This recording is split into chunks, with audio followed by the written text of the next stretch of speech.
Alô, amigos, bom dia a todos, um bom domingo. Hoje é dia do Senhor, é dia de nós estarmos louvando, adorando a Deus em qualquer lugar que nós estivermos neste momento. Que Deus abençoe você, que Deus lhe dê uma capacidade de superação, que você tenha essa resiliência de tirar dos problemas virtudes, vitórias, conquistas. Sejam bem-vindos ao nosso encontro desta manhã. Hoje nós deveríamos estar celebrando a comunhão, a ceia do Senhor, primeiro domingo de cada mês isso acontece, mas por razões que todos já conhecem, nós estamos privados deste momento. Mas há de chegar a hora de nós nos reunirmos mais uma vez e celebrarmos juntos esta presença maravilhosa do nosso Deus. Eu quero nesta manhã, iniciando este nosso encontro, esta mensagem que será ministrada ao seu coração dentro de alguns minutos, lendo um dos salmos mais queridos, mais amados, não só pelo povo de Deus, mas por todos aqueles que conhecem a palavra do Senhor, que de alguma forma têm um contato com esta palavra. Eu quero ler, no início deste nosso encontro, o Salmo de número 23, que é conhecido como o Salmo do Bom Pastor. Se você tem uma Bíblia, abra neste Salmo e vamos acompanhar a leitura em que o salmista Davi, num dos momentos da sua vida, não sabemos se ele estava num campo pastoreando as suas ovelhas, se ele estava enfrentando alguma situação de crise, o fato é que ele abriu o coração e cantou este maravilhoso salmo que diz: o Senhor é o meu pastor, de nada terei falta. Em verdade, em verdes pastagens me faz repousar, diz o salmista, e me conduz a águas tranquilas. Restaura-me o vigor, guia-me nas veredas da justiça, por amor do seu nome. Mesmo quando eu andar por um vale de trevas e morte, não temerei perigo algum, diz o salmista, pois tu estás comigo. A tua vara e o teu cajado me protegem. Preparas um banquete para mim à vista dos meus inimigos. Tu me honras, ungindo a minha cabeça com óleo e fazendo transbordar o meu cálice. Sei que a bondade e a fidelidade me acompanharão todos os dias, hoje inclusive, todos os dias da minha vida, e voltarei à casa do Senhor enquanto eu viver. E que todos digam amém e amém. Vamos fazer uma oração. Você pode, onde você está aí, quem sabe, fechar os seus olhos ou se colocar numa posição diante de Deus. Vamos orar. Pai querido, muito obrigado, porque o Senhor tem sido nosso auxílio, nosso ajudador, tem sido nosso companheiro de todas as horas. O Senhor tem sido nosso pastor. E por essa razão, mesmo neste tempo de crise, nada tem nos faltado. Sim, Ebenezer, até aqui o Senhor tem nos ajudado. Abençoa, Pai, este momento. Nós estamos na tua casa, ministrando esta palavra que será, ó Deus, colocada no coração de cada um. E mesmo na ausência física, temos a certeza de que ela alcançará o seu propósito, o seu objetivo, que é o de edificar, construir, preparar cada um para este enfrentamento, para essa dificuldade que está orbitando não só a nossa vida, mas a nossa casa, o nosso país, o mundo de uma certa forma está sendo atingido, Pai, por este vírus que contaminou milhares e milhares de pessoas. Ajuda-nos, fala conosco nesta manhã, dando-nos uma oportunidade a mais de nós glorificarmos e louvarmos o teu santo e maravilhoso nome, e que todos digam amém, amém e amém. Bem-vindos. Nós, normalmente, nos nossos encontros dominicais, nós começamos com um salmo que eu acabei de ler, mas também com louvor. E nós estamos privados deste momento para não ajuntar pessoas. Nós temos um grupo vocal que canta, que louva, mas em razão desta restrição imposta aí, e com razão, pelo Ministério da Saúde, nós estamos privados deste momento de louvor e de adoração. Mas você pode abrir o coração e louvar a Deus enquanto nós estamos ministrando a palavra do Senhor. Temos também o hábito de, todos os domingos pela manhã, no primeiro domingo, orar pelo grupo da Geração Vida, que é um trabalho singular voltado para as crianças e os adolescentes, ensinando a palavra de Deus. A antiga escola dominical, não é? Nós temos chamado de Geração Vida e queremos abençoar todos aqueles que estão participando, inclusive estão fazendo postagens, lives aí de mensagens, de estudos para os nossos alunos, que você também possa aproveitar desta ministração. Outra coisa que acontece num culto é que nós oramos pelos aniversariantes da semana. Então, você também estará sendo incluído nas nossas orações, você que faz aniversário nesta semana, hoje é dia 5, não é? Então você tem a oportunidade até dia 11, adorar a Deus, louvar a Deus, enfim, glorificar o nome do Senhor pela vida que Ele tem lhe dado. E uma das coisas que acontece também num culto, aliás, nós aprendemos que um bom culto tem que ter uma boa mensagem, tem que ter um bom louvor e que tem que ter uma boa manifestação de amor, de fidelidade por parte do povo. Nós estamos privados de levantar recursos agora para a igreja, porque a igreja está vazia. Mas você pode também, você que é membro da Igreja de Nova Vida de São Paulo, aqui no bairro da Saúde, você pode, depois deste encontro, fazer o seu depósito, usar uma das nossas contas, use o seu aplicativo de banco, enfim, mantenha a sua igreja respirando. Nós temos uma campanha chamada Pulmão, ajude a sua igreja a respirar.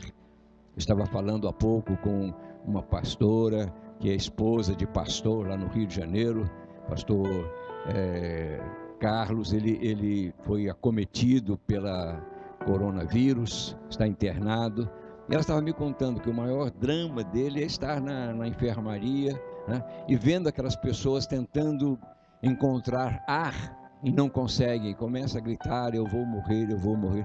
Deve ser uma coisa muito dramática, falta de ar. Então não pode faltar também ar na igreja. A sua participação, o seu envolvimento, a sua fidelidade é muito apreciada por Deus. Que o Senhor abençoe a todos. Vamos fazer uma oração inicial agora, antes de lermos a palavra do Senhor, incluindo todos estes segmentos que foram mencionados neste nosso primeiro contato. Vamos orar. Pai amado, em nome de Jesus, nós queremos colocar diante de Ti a Geração Vida, todas as crianças, principalmente neste tempo, que elas sejam guardadas na sua saúde, que em breve possamos estar juntos para ministrar a palavra de vida, a palavra que constrói, a palavra que abençoa, plantando no coração delas enquanto criança, para que quando crescerem não se esqueçam dessas verdades. Abençoa todos os dirigentes, Carlos que está na orientação deste ministério, abençoa a todos, Pai. Estendemos também esta oração a todos os aniversariantes, membros da igreja, amigos, parentes, enfim, conhecidos, que estão sendo lembrados neste momento. Sê gracioso, dispensa mais uma vez a graça da saúde, da prosperidade, da tranquilidade, da paz, da paciência, enfim, Pai, que todos sejam guardados neste momento e que este novo ano que se inicia no dia do aniversário de cada um, possa ser um dos anos mais abençoados na vida, Pai. Em nome de Jesus, nós colocamos todos debaixo dos seus cuidados e te agradecemos em nome do Senhor Jesus. E mais uma vez, você pode concordar comigo dizendo amém e amém. Muito bom, vamos agora a palavra do nosso Deus. Vamos ministrar a palavra. Eu chamei esta mensagem, intitulei Neutralizadores da Fé. Neutralizadores da fé. E quero ler apenas um versículo que está dentro de um contexto muito importante, falando sobre a cura de um menino endemoniado. Em Mateus capítulo 17 e versículo 20, Jesus dá uma resposta aos seus discípulos dizendo: ele respondeu, porque a fé que vocês têm é pequena. Porque os discípulos haviam feito uma pergunta: Senhor, por que não conseguimos expulsá-lo? Aí Jesus responde: porque a fé que vocês têm é pequena.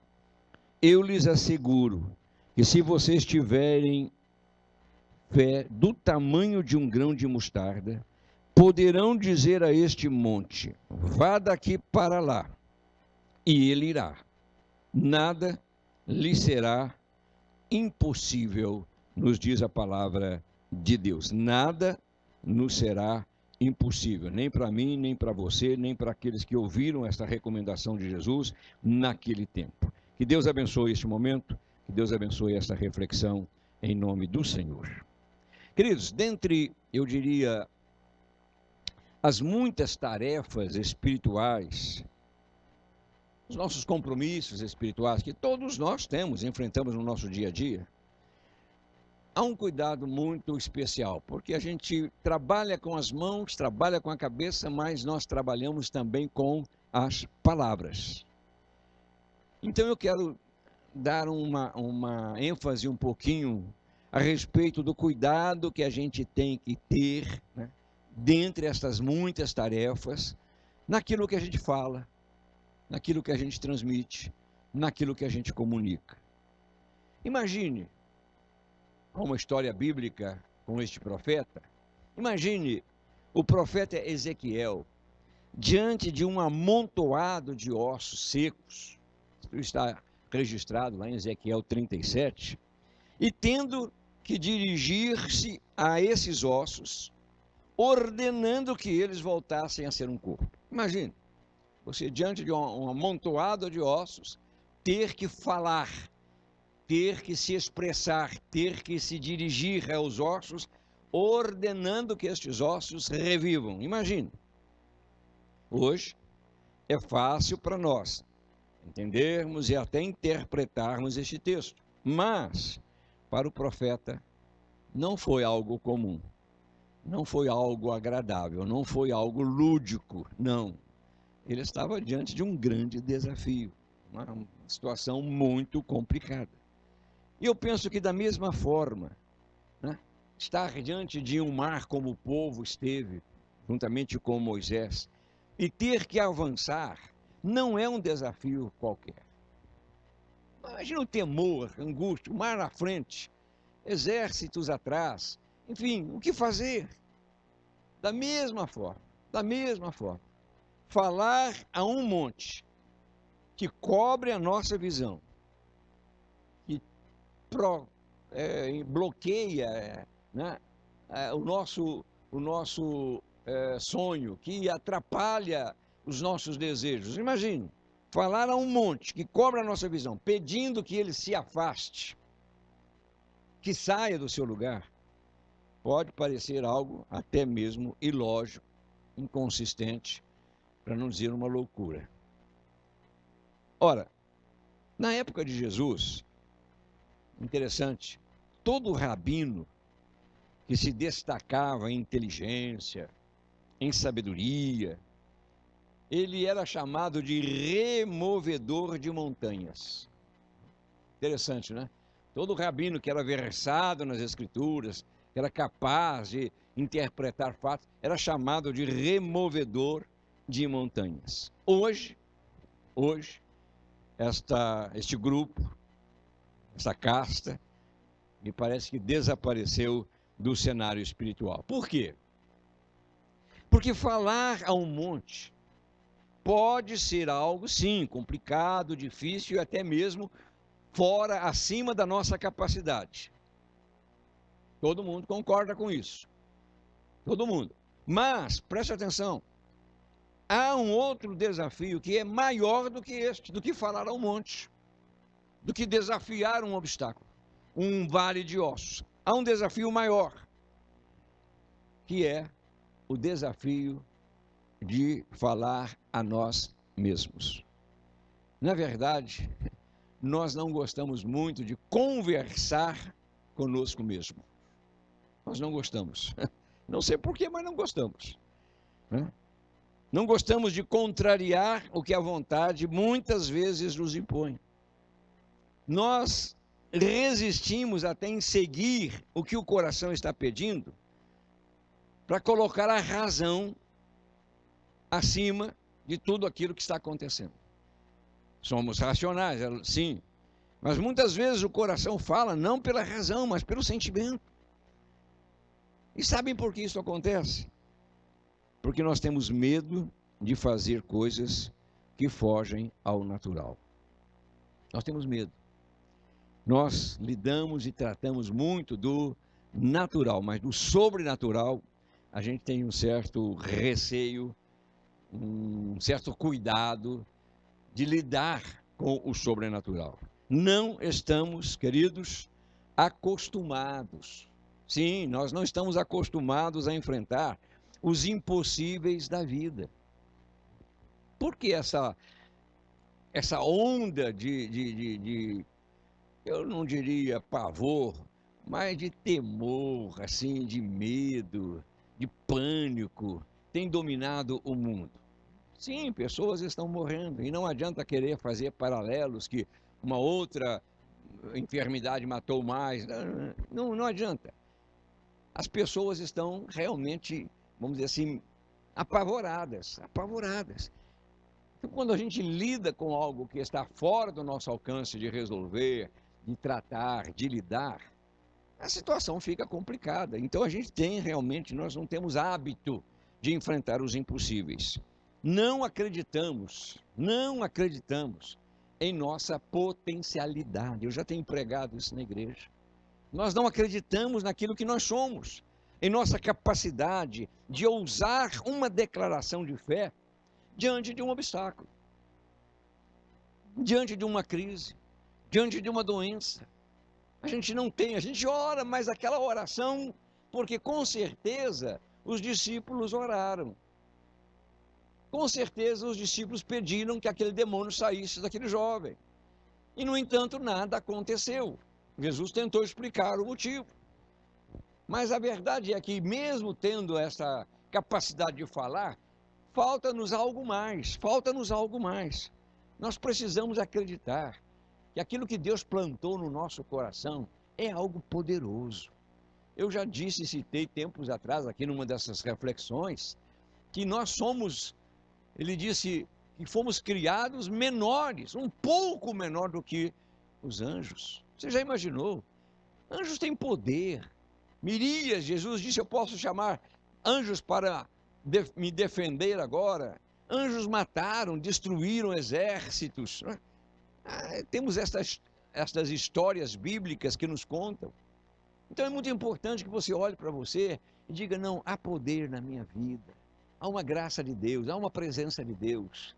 E eu não vou me dobrar, eu não vou deixar que o que está acontecendo venha de uma certa forma atrapalhar ou apagar este sentimento, essa força, esse poder que Deus implantou no meu coração. Eu penso, queridos, que certamente Jesus não estava dando, ouça, uma ordem literal. Sim, nós não somos privados de entendimento. Eu não vou chegar, quem mora no Rio de Janeiro conhece o Pão de Açúcar, chegar, olhar para o Pão de Açúcar e dizer, Pão de Açúcar, você não está num lugar muito bom, porque você está atrapalhando aí os voos aí do aeroporto. Quando o avião sai, tem que fazer uma curva para a esquerda muito rápido. Então, por favor, chegue um bocadinho para a direita, para dar um pouco mais de liberdade aos pilotos. Pô, eles vão me internar lá no Rio de Janeiro, com certeza, no Pinel. Esse homem ficou maluco. Mesmo que eu tivesse toda a fé do mundo. Jesus não estava dando uma ordem literal. Ele estava falando que todos nós, ouça, todos nós, Temos o poder de afastar, sim, montes, problemas, crises que atrapalham, que impedem, que perturbam o nosso caminhar. Neste texto, o Senhor mostrou como fazer para a gente afastar estes impedimentos, a gente afastar tudo aquilo que está. Aliás, dizem que nós não tropeçamos em montanhas, nós tropeçamos em pedras pequenas. Então, muitas vezes o problema não é tão gigante assim, não é remover uma montanha, mas ter cuidado com as pedrinhas, ou como diz o texto bíblico, com as raposinhas que destroem muitas plantações. Então, nesse texto, Jesus nos mostra algo muito importante. Ele apontou, como eu disse no início, ele apontou a fala como um instrumento, a fala como uma arma para desfazer todos os bloqueios. Ele falou desta fala, da palavra, que tem capacidade para transformar vidas.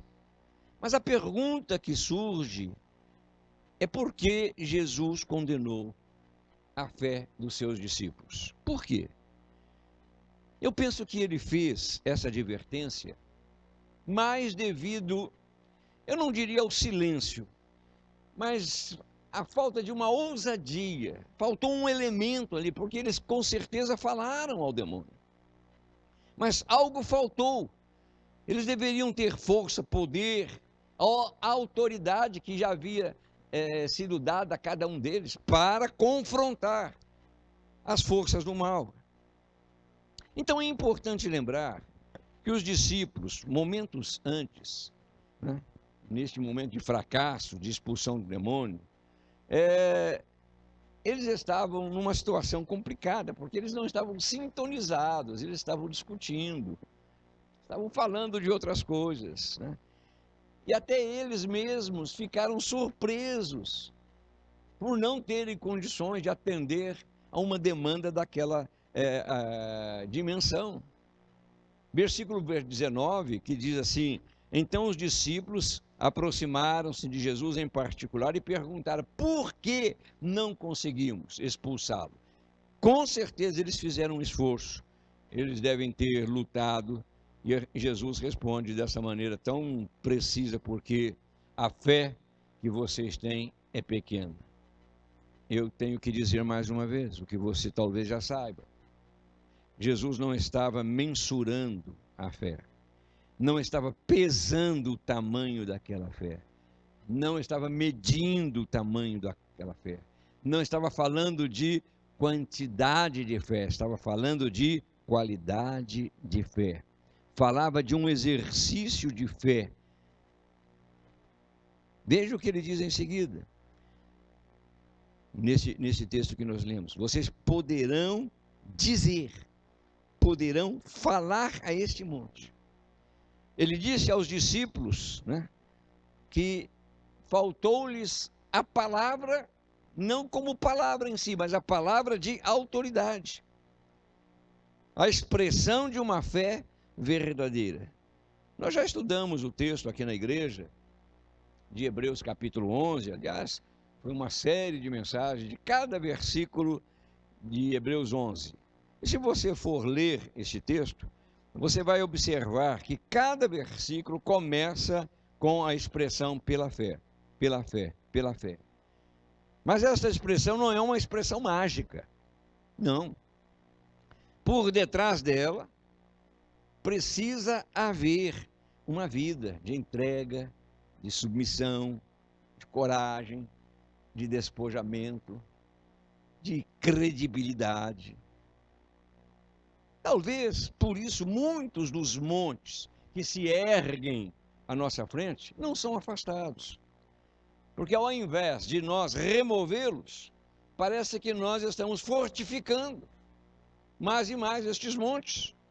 Porque quando eu deixo, e preste atenção, quando eu deixo as dúvidas, as incertezas governarem as minhas palavras, pouca coisa vai acontecer. Eu me lembro de aquela experiência quando Jesus fala para os discípulos que iam voltar para a Judéia, Tomé diz assim: vamos com ele para morrer. Não, Jesus não estava convidando ninguém para morrer. Estava convidando para voltar, mas o caminho que eles iam seguir era um caminho perigoso, passava por Samaria, uma série de situações geográficas ali que impediam, mas Tomé diz: vamos com ele para morrer.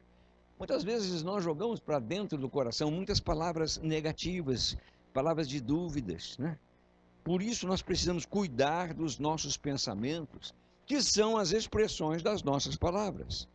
Queridos, não podemos ser prisioneiros do pessimismo, das impossibilidades, das situações que são geradas e criadas acima da nossa capacidade. Não adianta também dizer: eu tenho fé. Bom, se nós não agirmos conforme os princípios da fé, nada vai acontecer. E fé, como eu disse, está descrita lá em Hebreus 11, dizendo: ora, a fé é a certeza. É a certeza. Se você entra numa competição, se você entra num concurso, se você entra num embate, já pensando que vai ser derrotado, com certeza vai acontecer, é a chamada famosa lei de Murphy, né? O pão com manteiga sempre cai com a manteiga voltada para baixo. Não tem jeito. Se você entra numa competição com este temor, com essa fragilidade emocional, com certeza você vai perder. A fé é a certeza. É a certeza. Eu estou plantando no meu coração que esse tempo vai ser abreviado rapidamente. Não sou profeta, não vou me aventurar a dizer coisas como muitos estão dizendo aí, tudo bem. Mas eu tenho certeza de que as lições que nós deveríamos aprender, pelo menos eu já as aprendi. Esse tempo é um tempo de aprendizado. Não está acontecendo por acontecer. Está acontecendo para que a igreja possa acordar, despertar. Estava falando com um colega e ele disse: olha, quando nós voltarmos a nos reunir, vai ser uma apoteose. O povo está sedento de se abraçar, de beijar, de gritar aleluia, de glória a Deus, enfim. Eu disse: eu também estou planejando algo.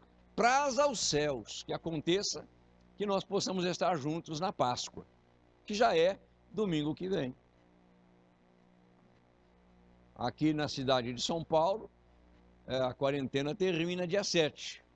Então, possivelmente, dia 12, aguarde aí, nós estaremos informando você, nós estaremos celebrando a Páscoa na casa do Senhor. Vai ser um festival. Eu estou dizendo, eu não vou nem pregar. Não vou nem pregar. Eu quero pular, dançar, enfim, eu quero louvar a Deus. Eu quero ver pessoas com um sorriso no rosto, dizendo: alegrei-me quando me disseram hoje a casa do Senhor está aberta.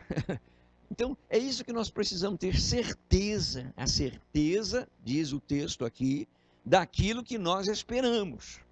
Eu espero isso acontecer. Eu espero que você também aguarde da mesma forma. A fé é a prova das coisas que nós não vemos. Então eu enfrento a dificuldade mesmo sem saber a dimensão dela, o tamanho dela, não importa. Não importa. Davi teve uma visão do gigante, é grande, é poderoso, tem espada, tem arco, tem isso, tem aquilo, não importa. Muitas vezes nós enfrentamos os Golias sem vê-los, sem poder dimensioná-los, mas a fé nos capacita. Lembre-se, volte a Ezequiel. Ezequiel estava diante de um vale, tinha diante dos olhos um monte de ossos secos. Qual era a sua missão? Era falar com ousadia aqueles ossos ressequidos. Diz o versículo 4 do capítulo 37 de Ezequiel, palavras do Senhor para o profeta: então ele me disse, profetize a estes ossos secos e diga-lhes, e fale com ele: ossos secos, ouçam a palavra do Senhor. Se já é difícil falar a ossos secos, imagine falar a algo que não tem ouvidos. Profetize a esses ossos. que ouçam a palavra do Senhor. E Ezequiel, naquela sua simplicidade, mas naquela sua autoridade, ele diz: e eu profetizei, conforme a ordem recebida. Queridos, quando profetizamos, as coisas acontecem. Da mesma forma, quando profetizamos coisas negativas, nós estamos cimentando a nossa fé. Ao invés de afastar os montes, nós estamos fortificando os montes. Por quê? Porque as palavras têm um poder de mudar, de transformar qualquer situação, seja ela material, emocional ou espiritual. Não importa o que está à sua frente, o que você está vendo ou deixando de ver. Não fortaleça o seu monte jogando palavras negativas, palavras de dúvidas, de medo, de insegurança. Não, queridos. Entenda isso como uma revelação de Deus para você. Deus plantou em você uma capacidade de ousadia. Comece a falar com ousadia, com entusiasmo, aos montes que estão à sua frente. E nestes tempos de perplexidade, é fácil se deixar levar por palavras de desânimo, de desencorajamento, de tristeza, de medo. Não, não. Não se preocupe com o tamanho da sua fé. Ah, mas eu tenho... Não se preocupe. Ela pode ser, como disse Jesus, tão pequenina quanto um grão de mostarda, mas se for exercitada, se for praticada, eu posso afiançar a você, não haverá monte que permaneça diante dos seus olhos. E se permanecer, você vai ultrapassá-los, você vai vencê-los, você vai superá-los, você vai dominá-los. Assim como nós encontramos muitas destas situações na palavra de Deus. Então, renove a sua mente. Renove. Nós estamos vivendo num mundo, a gente sabe, de incredulidade, que tudo faz para nos afastar da graça e das bênçãos de Deus. As falsas notícias são mais difundidas que as verdades de Deus. Não, eu vou esperar grandes coisas do Pai Celestial. Eu vou aguardar o melhor para a minha vida, para a sua família, para o seu trabalho. Há uma recomendação que você conhece bem de Paulo, quando ele diz assim: examinem-se para ver se vocês estão na fé. Então, oi, como é que está a sua fé? Como é que está? Deixa essa fé fluir, deixa essa fé funcionar. Não tenha medo, não tenha receio. Tenha, sim, cuidado. Temos que ter os cuidados necessários, isso é óbvio, né? Então, não vamos, para finalizar, não vamos deixar que a nossa fé seja neutralizada. Há muitos neutralizadores da fé, há muitos. As dúvidas, as ansiedades, o pânico, a solidão, o ambiente. Muitas pessoas estão entrando, eu conversei com uma família em que um dos parentes está com depressão profunda. Por quê? Porque está sozinho. Os parentes não podem visitá-lo, os filhos não podem visitá-lo, as netas não podem. Nós estamos privados de ver as nossas netas. Minha esposa fica sempre reclamando: estou com saudade das netinhas. Ora, existe um aplicativo aí que você coloca e você liga, você vê a pessoa falando, você fala com ela, você troca beijinho, você abraça. É o momento presente. Então não vamos deixar que estes neutralizadores abafem a nossa fé, principalmente colocando palavras negativas na nossa boca. Não. Palavras que nada têm a ver com as verdades de Deus, né? Eu sinto, queridos, neste momento, que, primeiro, e aqui há duas escolhas que a gente tem que fazer, para a gente concluir. Primeiro, nós podemos nos deixar neutralizar pelas falsas palavras, que se chamam aí pelas fake news. Podemos dar ouvidos às palavras de impossibilidade, de calamidade, de medo, de pavor, de não vai dar, não vai acontecer, vai ser um desastre. Podemos seguir as vozes de estranhos, que dizem ter respostas para tudo que está acontecendo. Ou, em segundo lugar, nós podemos nos firmar na palavra de Deus, deixando que ela aponte o nosso norte. Nós podemos ser agentes, sim, neutralizadores. Ouça, da incredulidade, da insensatez, da falta de temor a Deus, da falta de respeito. Nós podemos ser neutralizadores. Não vamos deixar que isso continue. Jogue aí um spray de fé nesses bichos aí para exterminá-los de vez. Como nós podemos, bichos, ser neutralizadores? Lembre-se, há poder nas suas palavras. Por isso Jesus sentenciou: por suas palavras vocês serão absolvidos, e por suas palavras vocês serão condenados. É tempo, portanto, é tempo de demolir tudo que possa neutralizar, impedir o exercício da fé em Deus, que pode até mesmo transformar as nossas aparentes derrotas em grandes vitórias, que pode fazer de nós pessoas cheias não de dúvidas, mas pessoas cheias de ousadia, de coragem, de disposição. Sim, uma palavra pode mudar as circunstâncias, pode remover os montes que estão obstruindo a sua visão, o seu horizonte, os seus sonhos, os seus projetos. Eu termino citando João, primeira carta de João, capítulo 5, verso 4. O que é nascido de Deus vence o mundo. 1 João 5:4. O que é nascido de Deus vence o mundo. E essa é a vitória que vence o mundo.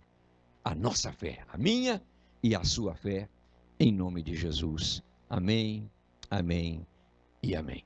Vamos orar, vamos terminar orando e agradecendo a Deus. Espero que você tenha participado conosco com o coração aberto, dizendo: é isso mesmo, eu vou exercitar a minha fé. Pela fé, eu vou remover este problema que está infernizando a minha vida. Vamos orar. Pai querido, em nome de Jesus, estamos aqui cumprindo a nossa missão pastoral, pregando a Tua palavra ao Teu povo e a todos quantos tiverem a oportunidade e o privilégio de ouvirem este recado. Ajuda-nos a mudar a nossa maneira de ser, de falar, de pensar. Ajuda-nos a entender que há um poder que nos foi dado, que é a fé. O Espírito Santo plantou no nosso coração uma medida de fé, que nós possamos colocá-la em prática. Abençoa as famílias que estão nos ouvindo, os membros da Igreja de Nova Vida, Pai, os membros de todas as igrejas que participam deste momento, abençoa-os, em nome de Jesus. Que haja paz, que haja graça, que haja uma tranquilidade, que haja uma alegria, mesmo em tempos de não alegria, que haja uma alegria. Pessoas estão morrendo, é verdade, Pai. Cuida das famílias, ampara as famílias, mas poupa o Teu povo, Pai. Assim como o povo no Egito foi poupado quando o anjo da morte passou, nós temos o sangue do Senhor Jesus, que foi, ó Deus, derramado na cruz do Calvário para a salvação das nossas vidas. Ajuda, Pai. Quem sabe essa pessoa que está nos ouvindo não aceitou ainda essa graça de ter uma fé genuína e quer aceitar Jesus como Senhor e Salvador. Salva esta pessoa, Pai, em nome de Jesus. Que ela aceite Jesus como Senhor e Salvador, e que a sua vida mude, e que a sua fé comece a ser exercitada, e que ela se torne mais que vencedora. Recebe a nossa oração, a nossa gratidão, o nosso muito obrigado, em nome de Jesus. Amém e amém. Queridos, nós vamos terminar à noite, 19 horas. Pastor Marcos estará trazendo a palavra de Deus ao seu coração. Quarta-feira a gente volta com mais uma reflexão. E aí estamos circulando com lives aí para trazer tranquilidade à sua casa, ao seu coração, nestes tempos de reclusão. Foi um prazer muito grande estar com você nesta manhã. Um bom dia a todos, um bom domingo, uma boa semana e até novamente nos encontrarmos. E que Deus abençoe a sua vida rica e abundantemente. Amém.